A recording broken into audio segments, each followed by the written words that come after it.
All right, so today Hmm.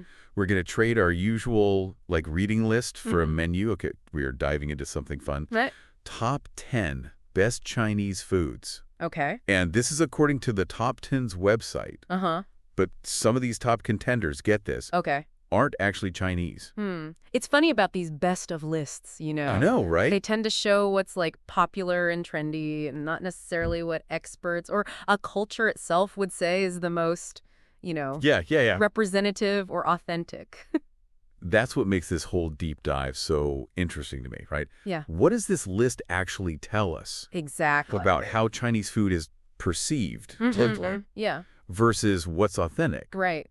So let's start with the super obvious, right? Okay. Dumplings, Yep. white rice, soy sauce. Uh-huh. I mean, those are Those are the staples. staples. You'll find them anywhere in China. Right? Yeah, pretty much. But then things get really, really interesting. Oh, okay. Sake amiyaki gohan, for example. That one, yeah. Definitely Japanese. Oh, yeah. I mean, the name itself is kind of a giveaway, right? Yeah. Pake is Japanese rice wine, Totally. and the whole dish is it reflects typical Japanese flavors, cooking techniques. Yeah. And it's not alone. We have yaki odon, grilled teriyaki sea bass. Mhm. How did these sneak onto a list about Chinese food? Yeah. It just shows you how intertwined food cultures become, especially in our globalized world. Exactly. Yeah. But before we get too sidetracked, let's go back to those authentic Chinese dishes. All right. Peking duck, for instance. The source even mentions some people might love Peking duck without even knowing it's duck. It's true. Is that even possible? You know what? It might be. Peking duck is all about the crispy skin, right? Uh-huh. That lacquered skin, the succulent meat. It's carved tableside. Right. It's a whole presentation. Wow. The preparation is so intricate, it dates back to the imperial kitchens. Oh, wow. So the dunkness, Yeah. might not be the first thing that you notice. Now that you mention it, I mean, it is prepared in such a unique way. Right. There's a whole history behind this dish that goes way beyond what ends up on my plate. Exactly. Yeah. Wow. Okay, what about hot pot? The source highlights it as a very social, cold weather meal. Oh, yeah. Hot pot. Hot pot's an experience. It's not just a dish. Okay? Imagine this. A simmering pot of broth right at your table. Mm-hmm. Could be spicy Sichuan, savory mushroom, maybe even a tangy tomato base. Oh, wow. And then you add your choice of ingredients.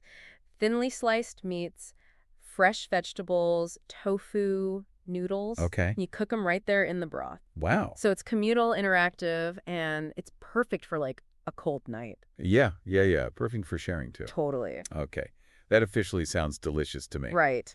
All right, we can't ignore the elephant, or maybe the chicken, in the room. This list has some seriously Americanized Chinese dishes on it. True. Sesame chicken, sweet and sour chicken. Yep.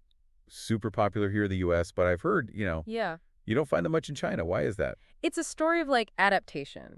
When immigrant communities come to a new place, Yeah, their food traditions often kind of evolve. right. They change. Makes sense. And in the case of American Chinese food, certain dishes were modified to appeal to, American palates. Oh, okay. Think sweeter sauces, lots of fried proteins, Right. and ingredients that were readily available. Yeah.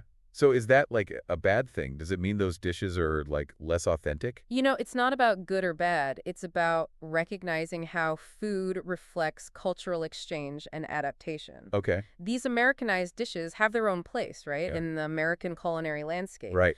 But it is important to understand that distinction, to appreciate the depth and diversity of authentic Chinese cuisine. Yeah. And, just to know what you're actually ordering. Yeah, that's a really good point. You've got to know what you're getting into. Yeah, exactly. All right, let's run through the rest of this list. Okay. Egg drop soup, spring rolls, dim sum, Mm-hmm. all classic Chinese. Yes. Then, of course, sweet and sour pork, and, of course, General Tso's chicken. Yep. Another American invention. Right, another American invention. Have you ever stopped to think about why some dishes become so popular in these, adapted forms? It really is fascinating. What is it about a dish that makes it transcend borders Yeah, and become reinterpreted in a whole new culinary context? it's wild. This top 10 list, I mean, it might have started out simple, Yeah. but it's opened up a whole can of worms. You know what I mean? Sure. Talking about authenticity, cultural influence, Yeah. and the evolution of food traditions. It really makes you wonder. Yeah. How do food traditions evolved as they, Yeah. travel across cultures and borders? Right. What does it mean for a dish to become authentic in a new place? It's a lot to think about. It is. It's definitely something to, like, chew on next time you're browsing a menu or ordering takeout. I love that. All right, everybody. Thanks for joining us on this deep dive. We'll catch you next time. See ya! 睇 see